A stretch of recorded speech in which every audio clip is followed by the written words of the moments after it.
Social shit, you know what I'm saying? Like, it's some social shit for everyone, you know what I'm saying? Like, I made this be myself, so hear me.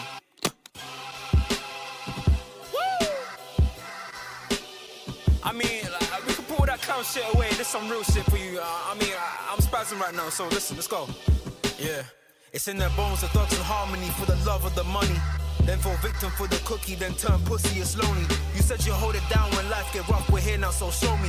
We move them losses to them wins. Heavy pounds, we make it ends meet. Converse with only few who make me feel like I be 10 feet. Yes, people, what's going on? It's G, and we are back in the building. Guys, as per usual, make sure you are smashing that like, sharing, and subscribing to the damn channel. So today we're going to be discussing the modern day fullback. Yes, the Trent Alexander-Arnolds, the Andrew Robertsons, the Alphonso Davises, the Kyle Walkers of this world. Have their roles changed for the better or worse in today's day and age? And how can we really compare them to the Gary Nevilles, the Paolo Maldinis, the Cafus, the Roberto Carloses of this world?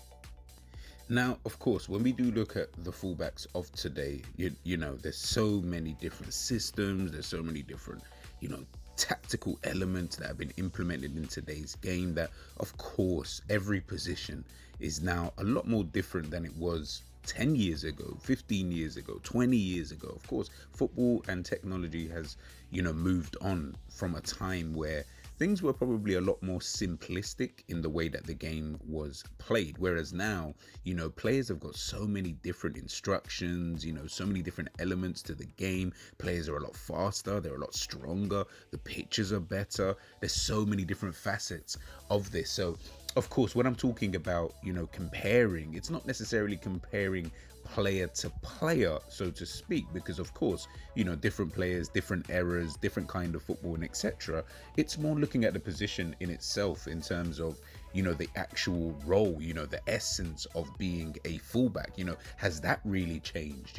Do players still need to be able to defend? Because people bring that up a lot, when we're talking about players such as a Trent Alexander-Arnold, where his attacking prowess is probably up there with some of the best, elite players, of past and present. Sometimes when we're talking about his defending, not to say that he's a bad defender, but sometimes people look at that and think, that could and should be a lot better. But again, if he's playing in a different type of role and he's being tasked to do, different kind of things, should we be so harsh on him?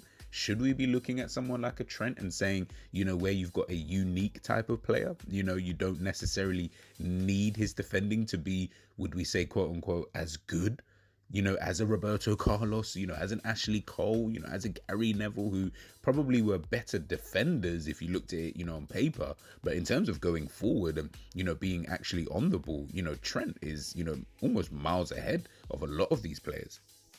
Now, listen, look, of course, this isn't about Trent Alexander-Arnold, but he does epitomize what, the modern day fullback kind of looks like. He was him alongside Andrew Robertson. They were kind of one of the first few in terms of this modern fullback, fullbacks that we now look at and we're almost judging them, on assists, how much are they contributing, to the attacking phase of play.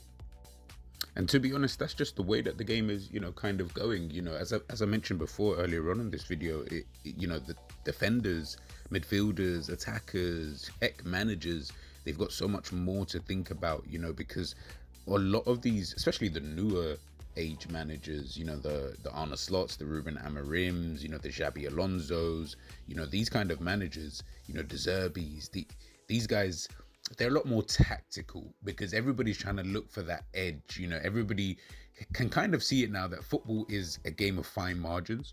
So of course, where football is a game of fine margins, you are going to try and get that extra 2%, even if it means I've got to change around, 5 or 6 different elements of the game just to get a 1%, advantage in a match. That's how close it is, in games, games where you're losing leagues by 1 point, games where, or seasons where people are losing matches, by the odd goal or a decision here. And there's just so much money going around. There's so much, to this actual football, than it was back in the day, where, even Rio speaking with Virgil van Dijk recently, and, he spoke about, defenders not having that much to think about outside of, being a centre back, thinking about your striker. And that was more or less about it. Once you knew where your striker was, your job was kind of almost already done.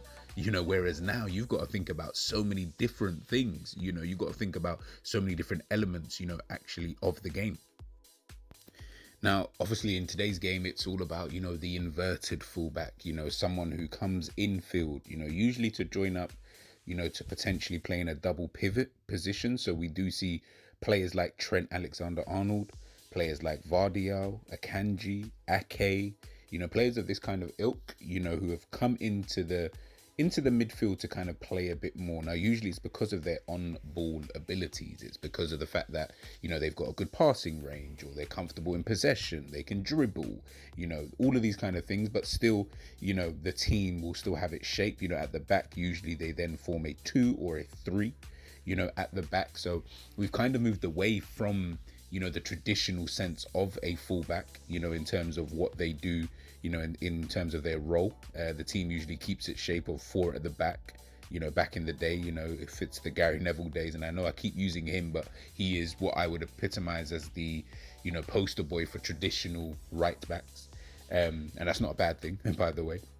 But of course, back 4, right back gets up, supports the right winger or the right midfielder at the time. And then, Bob's your uncle, you've kind of done your job. You make those overlapping runs. You wouldn't even dare think about coming infield. That was almost nosebleed settings for a few of the players. But now it's not really like that. As I mentioned before, with how the game is and how tactical it is, now the players and their roles are completely different now. And, teams require their fullbacks to join infield, to potentially create overloads like we saw, as of recently, Liverpool versus Chelsea.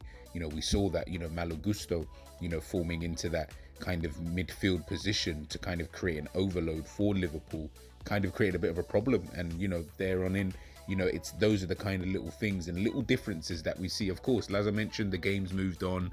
You can get into the semantics about it, and there's a lot more nuances, to it, and there's a lot more intricacies, to it. But when we look at the two kind of errors, you can see that the modern day fullback is tasked with a lot more to do, and is tasked with probably a lot more information being given to these players, which then makes the role so hard. So you may not see the complete fullback, and I don't really feel that there is enough players out there to consider someone to be a complete fullback.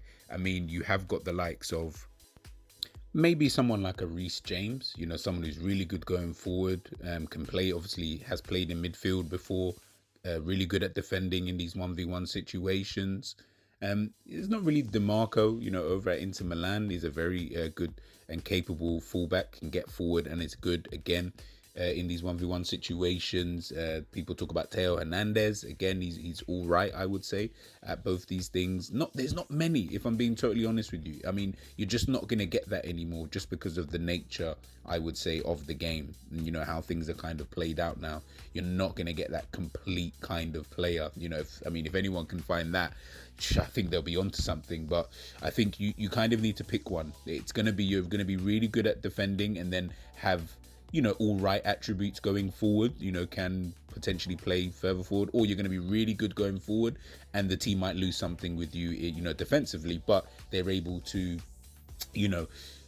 nullify that, with other areas of the pitch, maybe in defense, in the centre-back positions, in terms of the centre-backs covering you and things like that. It's going to be, a trade-off. I don't think we're going to get like it was back in the day. You just have to make sure you're a really good defender going forward. You let the forward players worry about that. It's a lot more to it now.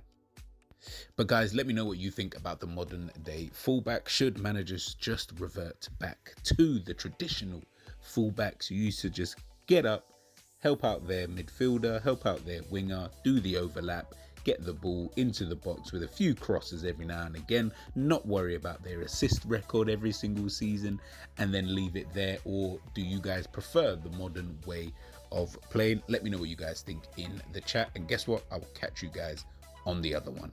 Peace.